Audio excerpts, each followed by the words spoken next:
Like I decided to do this video due to a conversation I had with a very good friend of mine and a co-worker of mine, and we were discussing pensions and labor.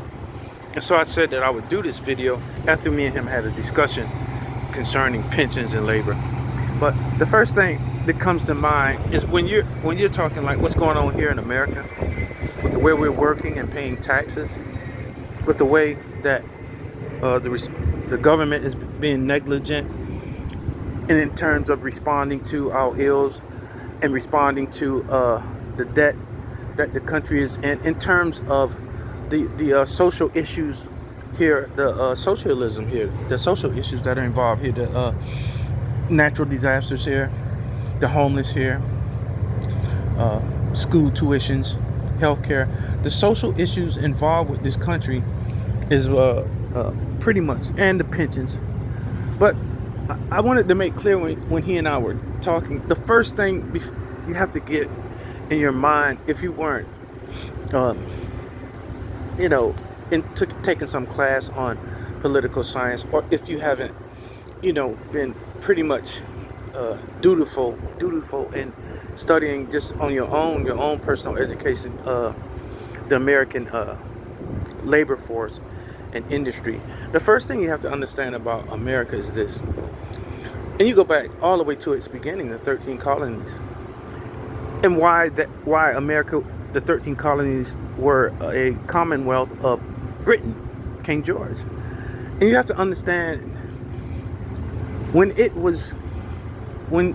13 colonies came here to America, when it was created, those colonies,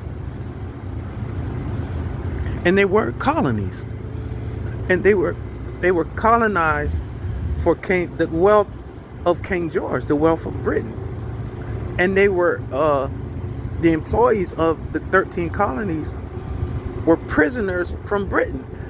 America was started as a labor and workforce for colonies of plantations during an agricultural society. It wasn't industrialization. It was just primarily agriculture. They were here with crops, and they were here tilling the crops. That's why there was a lot of cotton fields in terms of the Atlantic slave trade, because before that, when the 13 colonies first started, the indentured servants, they were white people, indentured servants that came from Britain, who were in the prisons. They were criminals and convicts, and they came on convict ships here to America to work in the 13 colonies, which were prison camps. That's all they were. It's just like you pass by a prison now and you see all the different agriculture outside the prison that they work on. That's how America started. That's what this is. And so when we start talking big business and labor, or government and labor in the working class, you're just talking about evolution. The evolution of that start. It evolved into many different things. It's just like before they brought like the immigrants, from certain immigrants that came from Africa, which was very few. Most of the ships that came were convict ships with white people on. And a lot of white people don't know their history, and that's why they're here, and they don't know when they were given the title of white people. It didn't exist when they had the first 13, when the colony started. That term didn't exist. Nobody was going around white people. What is that? They would know what the hell you were talking about. And then when they started revolting, just to give you a little bit of history, because that's not really what I'm talking about, because I just wanted to give the beginnings of the labor and what it is and how it's evolved into what it is now. It's still the same. But in the beginnings, it was just white indentured convicts. And they were here. And so slavery at that time was called indentured servitude. And it was primarily damn near 100% white people. And the masses of those people, or those plantations, those 13, some were white people, some were Jews, some were Jewish white people, and some were Moors, black people. The owners of those plantations. Just a small history, but never mind that. So we're here today, and what you're looking at now is what it would almost appear to you that, oh, we're the working class and we've been working and now we're in debt and our money has been used for this and that. Well, my last couple of videos ago, I was saying that the money that goes to the treasury is just like when the crops were picked during slavery. it it doesn't involve the working class. It's not no profit sharing in America. It's just the work. It's been an attack on the working class since the beginning of the 13 colonies. It's what I'm trying to say. It's what I'm trying to get at.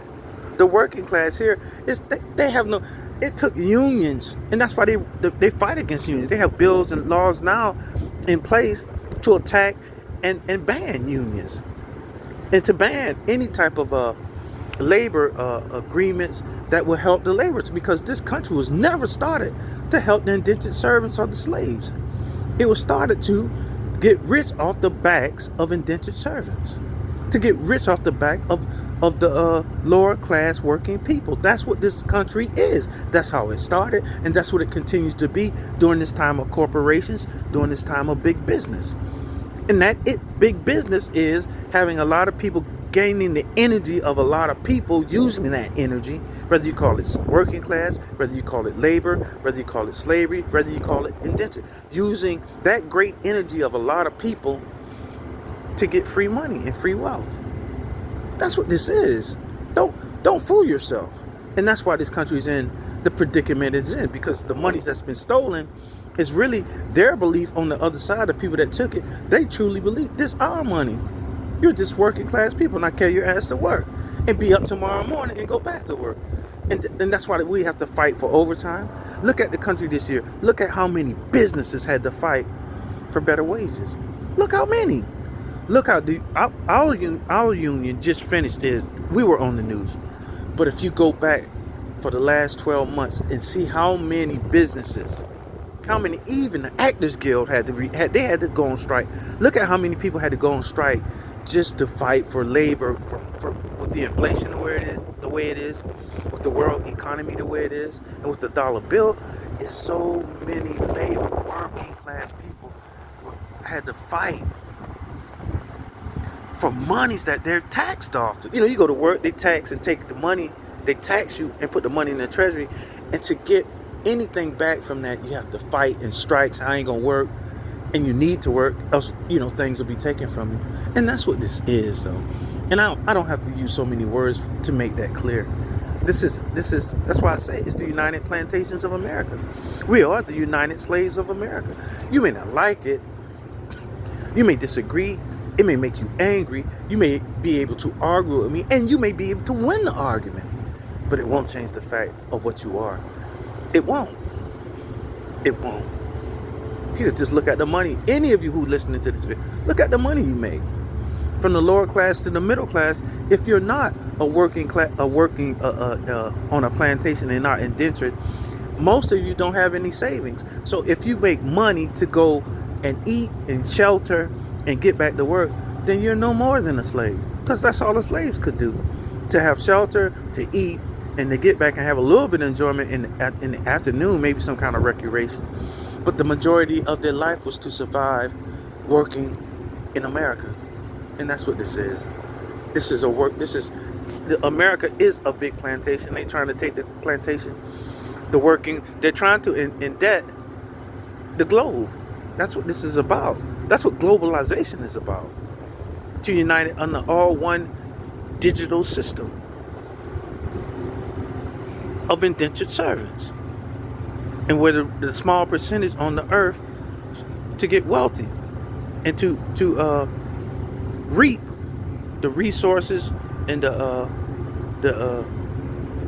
economies and the wealth of the world, while the 90% majority of the world is surviving as working class people.